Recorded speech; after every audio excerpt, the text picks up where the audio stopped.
अस्सलाम वालेकुम नाजरीन, आप देख रहे हैं INN चैनल। मैं हूं शेख अहमद अली। आज की ख़ास बात में हम देखेंगे कई अहम कौमी और बैनुल अक़वामी ख़बरें। गुजरात में असम्बली इंतखाबात की दूसरी मरहले की पोलिंग के लिए इंतखाबी मुहिम अपने उरूज पर है। वज़ीर-ए-आज़म नरेंद्र मोदी, कांग्रेस सदर मल्लिकार्जुन खड़गे और आम आदमी पार्टी के कायदीन गुजरात के मुख्तलिफ इलाकों में इंतखाबी मुहिम चला रहे हैं।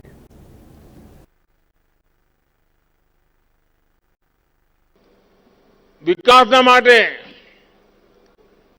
ભ્રષ્ટાચારની વિરુદ્ધમાં લડાઈ લડીને ખેડૂતોમાં તમે વિચાર કરો યુરિયા આ યુરિયામાં શું થતું હતું ભાઈ યુરિયા નામ પડે ખેડૂતનું અને જાય કેમિકલની ફેક્ટરીમાં આપણે એને નીમ કોટિંગ કર્યું એટલે કેમિકલ વાળાની દુકાનો બંધ। હવે એ મારી પર નારાજ થાય કે અમારું લૂંટી ગયા મોદી સાહેબ આવીને, પણ ખેડૂતોને મળવું જોઈએ કે ના મળવું જોઈએ? હવે ભાઈઓ તમને આ ઘણા વાળા લોકો કહે છે બધા જાત જાતનું, જરા હું તમને સમજાવું। તમને ખબર છે યુરિયા ક્યાંથી આવે છે? આપણે વિદેશમાંથી યુરિયા લાવવો પડે છે। આપણી પાસે પૂરતો યુરિયા બનતો નથી। એના માટે જે ચીજો જોઈએ એની કમી છે આપણા દેશમાં, એટલે યુરિયા આપણે બહારથી લાવવું પડે।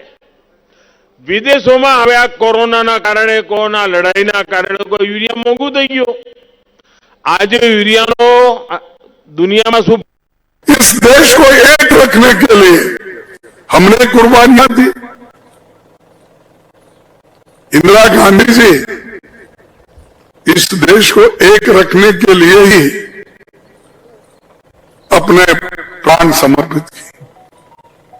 वो चाहती थी कि देश में एकता रहे, सब मिलकर रहे, इसमें कोई किसी भाग, किसी प्रांत हमसे नहीं जाना, जुड़ के रहना, यही इंदिरा गांधी जी का था। लेकिन इंदिरा गांधी जी के छाती में 32 गोलियां मार के उनको खत्म किया। राजीव गांधी को वो भी चाहते थे देश एक, लेकिन जब चराई में गए श्रीपेरुंबदूर में, वहां एक महिला ने उनको स्वागत करने के नाते जब वो सीढ़ियां चढ़ रहे थे, स्वागत के लिए एक महिला ठहर कर माला पहनने के लिए वो आगे आई और एक मानव बम अपने कमर को लपट लेके हार डालने गई और उसी वक्त वो बम फट गया और राजीव गांधी जी के शरीर के टुकड़े टुकड़े हो गए। है ऐसा कोई आपके पास? फिर हमको वही प्रश्न पूछते हो, अरे आप क्या काम किए वो पहले बोलिए। हर चीज पर जीएसटी, अवश्य वस्तुओं के ऊपर ये जीएसटी डाल के इतना महंगा कर दिया, आज गरीब को जीना मुश्किल हो गया है। और आज बोल रहे हैं कि देश खुशहाली की तरफ बढ़ रहा है। कहां बढ़ रहा है भाई? यहां आटा नहीं मिल रहा, तेल नहीं मिल रहा, गैस नहीं मिल रहा, और सिलेंडर पहले तो एक फ्री दिए जैसा करे, फोटो लगा लिए, सब जगह सिलेंडर दिखाए। एक सेंट्रल मिनिस्टर तो सिलेंडर लेके कहीं महंगा हो गए तो रोड पे बैठते थे, अब कोई दिख रहा ही नहीं। 500 का सिलेंडर आज 1200 रुपए हो गए। तो 1200 रुपए सिलेंडर के आपको देना पड़ रहा है। मध्य प्रदेश बीजेपी की हुक्मरानी वाली ताज़ा तरीन रियासत बन गई, जो यकसा सिविल कोड को नाफिज करने पर गौर कर रही है। जुमेरात को बारवानी जिले में कबायलियों के एक इज्तिमा से खिताब करते हुए वज़ीर आला शिवराज सिंह चौहान ने कहा कि उनका ख्याल है कि यूनिफॉर्म सिविल कोड को पूरे मुल्क में नाफिज किया जाना चाहिए। उन्होंने कहा कि हर एक के लिए यूसीसी और एक बीवी के उसूल के निफाज का वक्त आ गया। मुल्क में कानून साजी या कवानीन के 2 सेट क्यों होने चाहिए। मध्य प्रदेश में उन्होंने कहा कि वो एक कमेटी बना रहे हैं जो यूनिफॉर्म सिविल कोड को नाफिज करने पर स्टडी करेगी और इस पर अमल करेगी। उन्होंने कहा कि हर एक के लिए एक शादी का उसूल होना चाहिए। इसमें दिलचस्प बात यह है कि जिस तकरीब से वो खिताब कर रहे थे उस वक्त एक उनके वजीर प्रेम सिंह पटेल भी स्टेज पर मौजूद थे। इनकी बाज़ाब्ता 4 बीवियां हैं, जिसका उन्होंने 2018 के उनके असेंबली इंतखाबात के दौरान दाखिल अपने एफिडेविट में उनका जिक्र किया था। उत्तराखंड, गुजरात, हिमाचल प्रदेश, आसाम और कर्नाटका समेत बीजेपी की हुकूमत वाली कई रियासतों ने या तो यूनिफॉर्म सिविल कोड के निफाज के लिए कमेटियां तश्कील दी हैं या उसे नाफिज करने के ख्याल की हिमायत की है। इस ऐलान से पता चलता है कि बीजेपी 2024 के लोकसभा इंतखाबात और अगले साल होने वाले असेंबली इंतखाबात से पहले यूनिफॉर्म सिविल कोड को एक बड़ा मसला बनाएगी। कई बार बड़े खेल हो जाते हैं, खुद जमीन नहीं ले सकते तो कोई आदिवासी के नाम से जमीन ले ली। होता है कि नहीं होता? अरे बोलो ना भैया। और कई बदमाश ऐसे भी आ गए जो किसी आदिवासी बेटी से शादी कर लेते और शादी करके उसके नाम से जमीन ले लेते। आज मैं जागरण की अलख जगाने आया हूं। बेटी से शादी की और जमीन ले ली। मैं तो इस बात का पक्षधर हूं कि भारत में अब समय आ गया है कि एक समान नागरिक संहिता लागू होनी चाहिए। एक से ज्यादा शादी क्यों करे कोई? एक देश में 2 विधान क्यों चले? एक ही होना चाहिए। और मध्य प्रदेश में भी मैं कमेटी बना रहा हूं। समान नागरिक संहिता, एक पत्नी रखने का अधिकार है तो एक ही पत्नी सबके लिए होनी। कांग्रेस के सीनियर लीडर जयराम रमेश ने आज कहा कि पोलराइजेशन की हौसला अफजाई के लिए इंतखाबात के दौरान यकसान सिविल कोड जैसे मसाइल उठाए जाते हैं। जयराम रमेश ने आज पार्टी के साबिक सदर राहुल गांधी की भारत जोड़ो यात्रा के दौरान मध्य प्रदेश के आगरा मालवा जिले के विडिया में सहाफियों से बातचीत कर रहे थे। इस दौरान उन्होंने यकसान सिविल कोड से मुतालिक सवाल के बारे में दावा किया कि 2018 में लॉ कमीशन ने मरकजी हुकूमत को अपनी रिपोर्ट देते हुए कहा था कि यकसान सिविल कोड जरूरी नहीं है। रमेश ने इल्जाम लगाया कि उस वक्त रिपोर्ट को दबा दिया गया था। इस सिलसिले में उन्होंने कहा कि पोलराइजेशन की हौसला अफजाई के लिए इंतखाबात के वक्त ऐसे मसाइल उठाए जाते हैं। कोई ना कोई अभिनेता अभिनेत्री आते हैं, कोई आज पूर्व सैनिक आए थे पहले, और कोई टीवी एक्टर आए थे, फिल्म एक्टर आए थे, जो स्पोर्ट्समैन हैं वो आए हैं। तो अलग अलग लोग आते हैं। आरएसएस के कार्यकर्ता भी आए हैं हमारे भारत जोड़ो यात्रा में। धर्म के खिलाफ बयान देती सारा भास्कर, वो कांग्रेस की भारत जोड़ो यात्रा में जुड़ रही है। वो आए हैं, राहुल जी ने कहा है सबका स्वागत है। आरएसएस के कार्यकर्ता आए हुए हैं भारत जोड़ो यात्रा में। और देखिए भारत जोड़ो यात्रा का असर। मोहन भागवत जी किन किन से मिल रहे हैं, कहां कहां जा रहे हैं। दत्तात्रेय होसबड़े जो आरएसएस के नंबर 2 हैं, उन्होंने क्या कहा है आर्थिक विषमताओं के बारे में, जो मैं कह रहा हूं, जो राहुल जी कह रहे हैं। नितिन गडकरी ने क्या कहा है बेरोजगारी पर। और सबसे बड़ी बात, बाबा रामदेव ने क्या कहा है राहुल जी के बारे में। हालांकि वो महिलाओं के बारे में कुछ गलत चीजें वो बोलते हैं, पर राहुल जी के बारे में उन्होंने गलती से सही चीज बता दी। तो ये लोग आते हैं, सबका स्वागत है। मेरा पटकर आई थी, सामाजिक कार्यकर्ता आए हुए हैं, जो आए हैं मोदी के आलोचक हैं, मोदी जी के समर्थक हैं, जो त्रिशंकु हैं, जो ना कांग्रेस से कुछ लेना है ना देना है, पर वो चलना चाहते हैं। सभी लोगों का स्वागत है। और आज पहली बार पूर्व सैनिक आए हैं, ये महत्वपूर्ण है। भारत जोड़ो मूवमेंट है, इवेंट नहीं है। मैं आपको बताऊं, 5 फरवरी 2017 लाल कृष्ण आडवाणी अपने इलेक्शन नॉमिनेशन के लिए गए थे गांधीनगर में, और उन्होंने एक बयान दिया 5 फरवरी 2017 किसी ने पत्रकार, आप जैसे पत्रकार ने पूछा क्या नरेंद्र मोदी आपके चेले हैं, तो उन्होंने कहा, अंग्रेजी में कहा, मैं उसका अनुवाद कर रहा हूँ, उन्होंने कहा नरेंद्र मोदी मेरे चेले नहीं हैं, वो मेरे शागिर्द नहीं हैं, पर वो दुनिया के सबसे ब्रिलियंट इवेंट मैनेजर हैं। इवेंट मैनेजमेंट में उनका कोई मुकाबला नहीं। तो जो इवेंट मैनेज करते हैं बहुत कुशलता से, वो हम पर इल्जाम लगाते हैं कि हम इवेंट चला रहे हैं। हम ये इवेंट नहीं है, ये मोमेंट है। हमारे भारतीय राजनीति के लिए परिवर्तनकारी क्षण है। कांग्रेस पार्टी के लिए भी ये। हिंदुस्तान में अगले साल G20 सरबराही इजलास मुनक्किद होने जा रहा है। ये इजलास सितंबर 2023 में हिंदुस्तान की राजधानी नई दिल्ली में मुनक्किद होगा।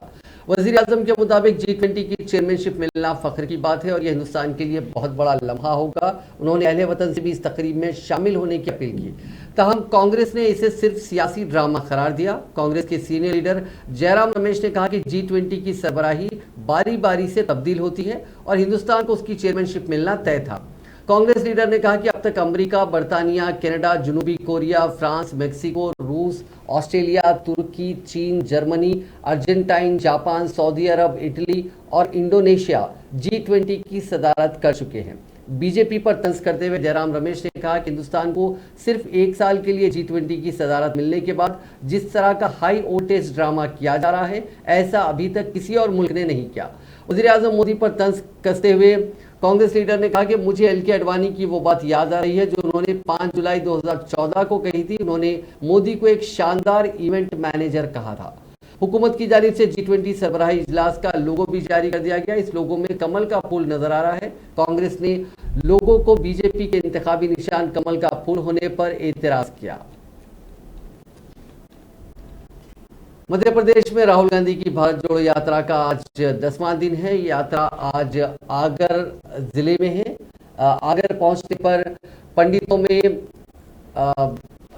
ने इसका मंत्र पढ़कर इस्तकबाल किया। राहुल गांधी ने आज शाम में एक मीटिंग को मुखातिब किया। इससे पहले लंच ब्रेक के बाद यात्रा पालखेड़ी से शुरू हुई थी। यात्रा में बड़ी तादाद में खवातीन शामिल हुई। कई खवातीन तिरंगा साफा बांधकर इस यात्रा में शामिल हुई। इससे पहले यात्रा आज सुबह जनाहा गांव से शुरू हुई थी। लंच ब्रेक सुमरा खेड़ी में हुआ। राहुल गांधी के साथ मीनाक्षी नटराजन, साबिक वज़ीर आला दिग्विजय सिंह, उनकी बीवी अमृता सिंह और एमएलए जयवर्धन भी चल रहे हैं। यात्रा अपने 66वें दिन आगर मालवा जिले में पहुंची है।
जवाहरलाल नेहरू नेशनल यूनिवर्सिटी यानी जेएनयू की वाइस चांसलर शांतिश्री डी पंडित ने कैंपस में दीवारों पर लिखे गए नारों के मामले में नोटिस लिया। उन्होंने एक चिट्ठी जारी कर कहा कि कुछ अननोन लोगों ने कैंपस की दीवारों और फैकल्टी रूम के बाहर काबिल एतराज स्लोगन्स लिखे हैं। इसके चलते school of international studies and complaint committee के डीन को जल्द से जल्द जांच करने के अहकाम दिए गए हैं और मामले में वीसी को एक रिपोर्ट जमा करने के लिए कहा गया। जेएनयू के रजिस्ट्रार के नोटिस में कहा गया कि कैंपस में ऐसे वाकयात की मजम्मत की जाती है, उन्हें बर्दाश्त नहीं किया जाएगा क्योंकि जेएनयू सभी का है। जेएनयू जानकारी के मुताबिक 30 नवंबर की रात को कैंपस की दीवारों पर ब्राह्मणों और बनियों के खिलाफ नारे लिखे गए थे। स्कूल ऑफ इंटरनेशनल स्टडीज की दीवारों पर लाल रंग से ब्राह्मणों कैंपस छोड़ो, ब्राह्मणों बनियों हम तुम्हारे लिए आ रहे हैं, तुम्हें बख्शा नहीं जाएगा, शाखा लौट जाओ जैसी धमकियां लिखी मिली। जेएनयू की उस खातून प्रोफेसर के कैबिन के दरवाजे पर भी शाखा लौट जाओ का नारा लिखा मिला, जिन्हें 8 नवंबर 2019 को लेफ्ट पार्टीज ने स्कूल ऑफ इंटरनेशनल स्टडीज की उनकी ही क्लास में कैदी बना लिया था। इस पूरे मामले की जांच की जा रही है। बॉलीवुड एक्ट्रेस नोरा फतेही को 200 करोड़ रुपए के मनी लॉन्ड्रिंग केस में पूछताछ के लिए एनफोर्समेंट डायरेक्टोरेट के ऑफिस बुलाया गया। नोरा दिल्ली में वाकई ईडी ऑफिस पहुंच गई। इस मामले में उनसे पहले भी कई बार पूछताछ की गई है। इस दौरान नोरा ने जांच एजेंसी को बताया था कि उनके जीजा बॉबी को ठग सुकेश चंद्रशेखर ने 65 लाख रुपए की BMW कार गिफ्ट की थी। वो सुकेश से हमेशा व्हाट्सएप के जरिए ही बातचीत करती थी। छत्तीसगढ़ के बस्तर जिले में वाकई एक मिट्टी की खदान धंस गई। हादसे में वहां काम कर रहे 6 मजदूरों के दबने से मौत हो गई। इनमें 5 खवातीन और एक मर्द शामिल है। मलबे के नीचे कुछ और लोगों के दबे होने का अंदेशा जताया जा रहा है। रेस्क्यू मुहिम शुरू की जा चुकी है। पुलिस इंतजामिया की टीमें मौके पर पहुंच गई। जानकारी के मुताबिक खदान मालगांव में वाक़ है। इस खदान में माइनिंग का काम चल रहा था। अचानक मिट्टी धंस गई, नीचे मौजूद लोग इसमें दब गए। पास में खड़े दीगर मजदूरों ने इसकी जानकारी फौरन इंतजामिया को दी। मौके पर एनडीआरडी की टीमें पहुंची जो लगातार रेस्क्यू का काम कर रही हैं।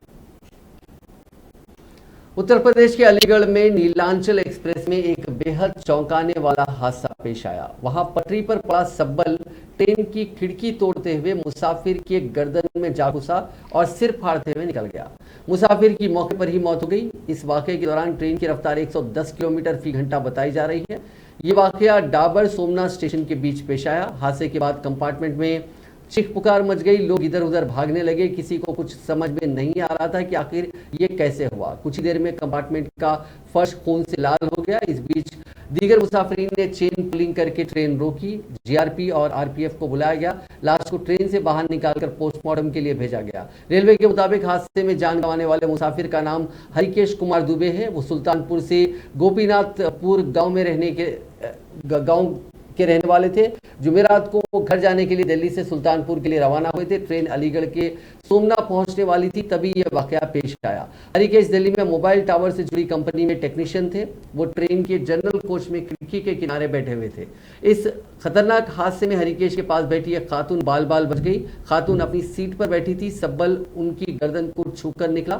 उस खातून ने रेलवे स्टाफ को पूछताछ में बताया कि ट्रेन की स्पीड बहुत तेज थी। पलक झपकते ही यह हादसा हो गया। ट्रेन की तेज आवाज में शायद उसकी चीख भी नहीं सुनाई दी। जब कुछ सेकंड बाद देखा तो उसके सिर में रॉड घुसा हुआ था। सीट पर खून बहने लगा था। ये देखकर उनकी और दीगर मुसाफिरीन की चीख निकल गई। इस पूरे मामले की रेलवे जांच कर रहा है। अलीगढ़ में 8वीं क्लास के एक तालिब इल्म ने दूसरी मंजिल से छलांग लगा दी। सिर के बल गिरने की वजह से उसकी हालत नाजुक है। बताया जा रहा है कि कुछ दिन पहले क्लास में दोस्तों के साथ उस तालिब इल्म ने एक रील बनाई थी। इसकी जानकारी होने पर टीचर ने उसे सजा देते हुए जमीन पर बिठा दिया था। वहीं तालिब इल्म का होमवर्क भी पूरा नहीं था, जिसे लेकर वो परेशान था। दोबारा सजा ना मिले इसी डर से वो क्लास से बाहर निकला और कोई कुछ समझ पाता तब तक उसने दूसरी मंजिल से छलांग लगा दी। ये वाकया बन्ना देवी पुलिस स्टेशन में इंग्राहम स्कूल का है। इस वाकये का सीसीटीवी फुटेज सामने आया है। इसमें दिख रहा है कि दूसरी मंजिल पर क्लास में टीचर तालिब इल्मों की कॉपी चेक कर रहे हैं। उनके बगल में 2 तुलबा फर्श पर बैठे हैं। इनमें से एक तालिब इल्म अचानक उठता है और रेलिंग से कूद जाता है। शोर सुनकर सभी बच्चे और टीचर क्लास से बाहर आते हैं और देखते हैं कि तालिब इल्म नीचे खून में लथपथ पड़ा हुआ है। इस पूरे मामले का पुलिस ने नोट लिया। एक मामला दर्ज कर लिया गया है। लड़के का इलाज जारी है। तमिलनाडु के पलकराई के स्कूल की हेडमिस्ट्रेस पर केस दर्ज हुआ है। उन पर इल्जाम है कि वो दलित तुलबा के दलित जात से ताल्लुक रखने वाले 6 बच्चों से जबरन टॉयलेट साफ करवाती थी।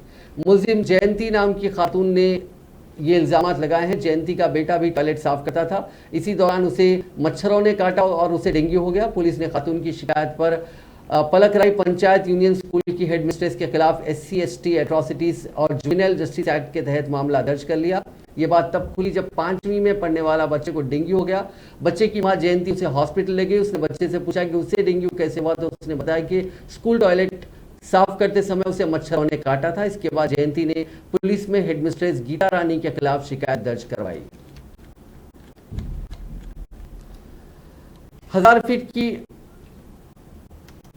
अमेरिका में खातून ने 37,000 फीट की ऊंचाई पर फ्लाइट का दरवाजा खोलने की कोशिश की। उसकी इस हरकत से फ्लाइट की इमरजेंसी लैंडिंग करवानी पड़ी। इसके बाद पुलिस ने उस खातून को गिरफ्तार कर लिया।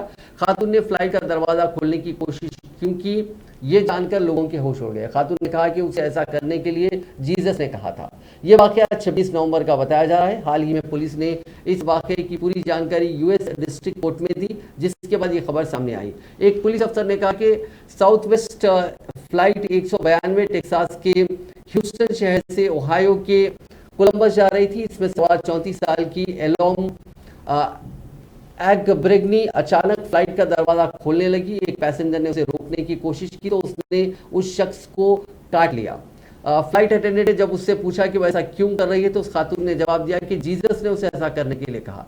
कोर्ट में पुलिस ने बताया कि उस खातून को अचानक अपनी जगह से वो उठी और उसने फ्लाइट के एग्जिट डोर की तरफ वो जाने लगी। ये देखकर एक अटेंडेंट उससे वापस जगह पर बैठने के लिए कहा। बड़ी मशक्कत के बाद उस खातून पर काबू पाया गया और फ्लाइट की इमरजेंसी लैंडिंग करवानी पड़ी। केरल के अयप्पा टेम्पल में चल रहे पलियामकाऊ उत्सव के दौरान एक हाथी बहक गया। उसने करीब 2 घंटे तक तोड़फोड़ मचाई, जिसमें 2 लोग जख्मी हो गए। उसने गुस्से में एक गाड़ी भी पलट दी और अपने ऊपर बैठे महावत को गिराने की कोशिश की। जुमेरात को श्री कृष्णापुरम में पलाकुंबू में फेस्टिवल चल रहा था। हाथी के बहकने से वहां मौजूद लोगों में भगदड़ मच गई। हाथी का नाम कोलक्कदान महादेवन है। उत्सव के दौरान निकाली जा रही परेड के दौरान महादेवन पागल हो गया। सजे धजे हाथी के ऊपर 2 शख्स बैठे थे। पागल हाथी मंदिर के मैदान में जा घुसा। पागल हो चुके महादेवन ने अपने ऊपर बैठे लोगों को खींचकर गिराने की कोशिश की, जिनमें से एक पेड़ की टहनी पकड़कर भाग निकला जबकि दूसरा कूदकर अपनी जान बचाई।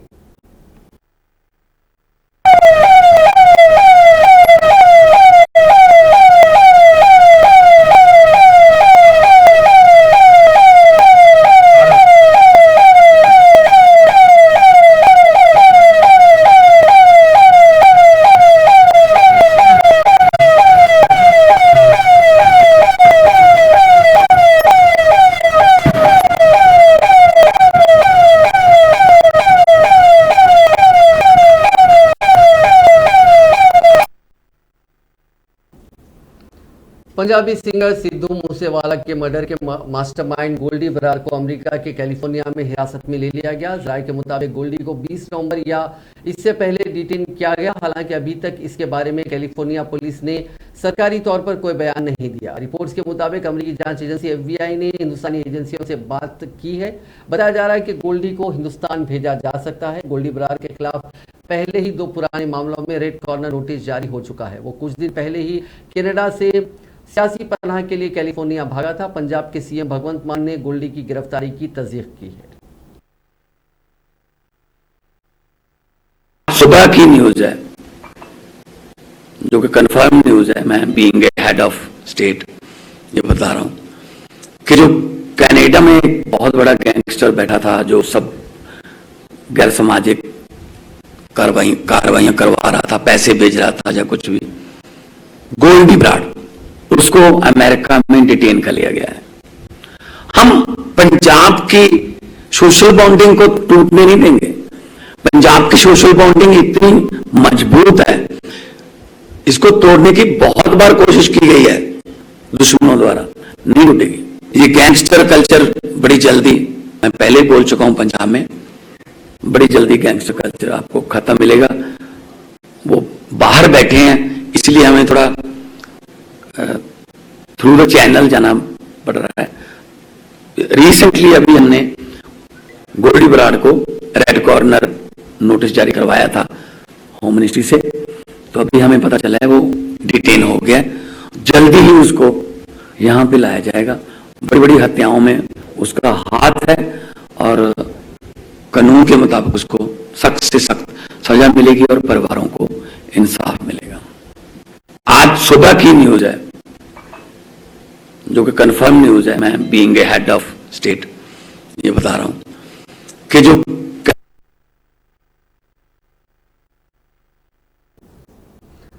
मुंबई में एक स्वीट शॉप के मालिक ने अपने ही एक मुलाजिम पर हमला कर दिया। मुतासिरा मुलाजिम का नाम छोटू है और वो दुकान के मालिक से सैलरी मांगने गया था। हमले के बाद मुलाजिम बुरी तरह से जख्मी हो गया। पुलिस ने मुलजिम के खिलाफ केस दर्ज कर लिया है। मुलजिम की पहचान संतोष पासवान और हसूराम चौधरी के तौर पर हुई है। इस वाकये का सीसीटीवी फुटेज सामने आया। फुटेज के मुताबिक ये वाकया 28 नवंबर का है।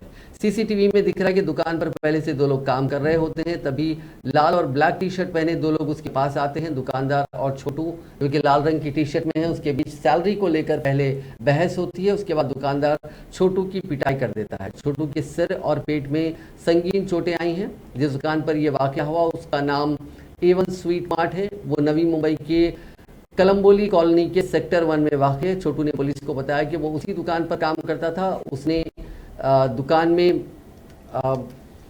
जब उसने तनख्वाह मांगी तो उसके मालिक ने उस पर हमला कर दिया।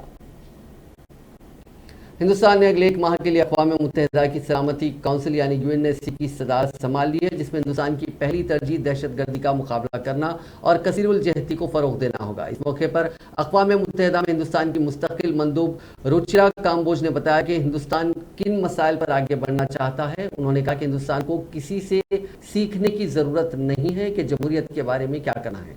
ख्याल है कि दिसंबर के पूरे महीने के लिए रुचिरा काम्बोज UNSC की सदारत संभालेंगी। Of the Council, I can say with confidence that we have been shouldering responsibilities well and making every effort to bridge the different voices within the Council so as to ensure that the Council itself speaks in one voice as far as possible on a variety of issues. We will bring the same spirit to our December presidency. You would have seen the program of work for the month that was adopted earlier today by the Security Council. There are several routine and mandated meetings scheduled for the month based on their respective reporting cycles. HIV AIDS के इलाज के लिए पहली vaccine दुनिया को जल्द मिल सकती है। दरअसल वर्ल्ड एड्स डे पर साइंस जर्नल में एक रिसर्च पब्लिश हुई है। इसमें एक वैक्सीन के पहले क्लिनिकल ट्रायल के नतीजे बताए गए हैं। साइंटिस्टों के मुताबिक ये वैक्सीन HIV के खिलाफ 97% 97% तक कारगर है।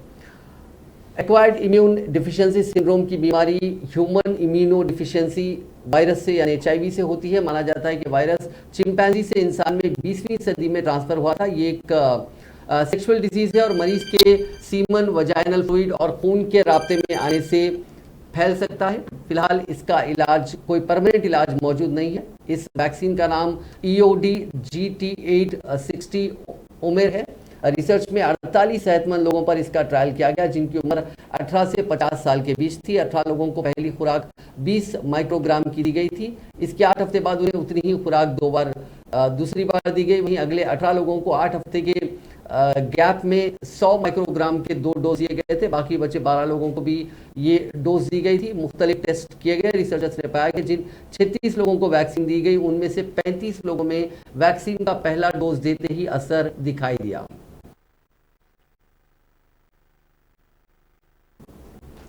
नाज़रीन, आज की खास बात में बस इतना ही। आपसे कल मुलाकात होगी नई खबरों के साथ। आप देखते रहिए INN चैनल।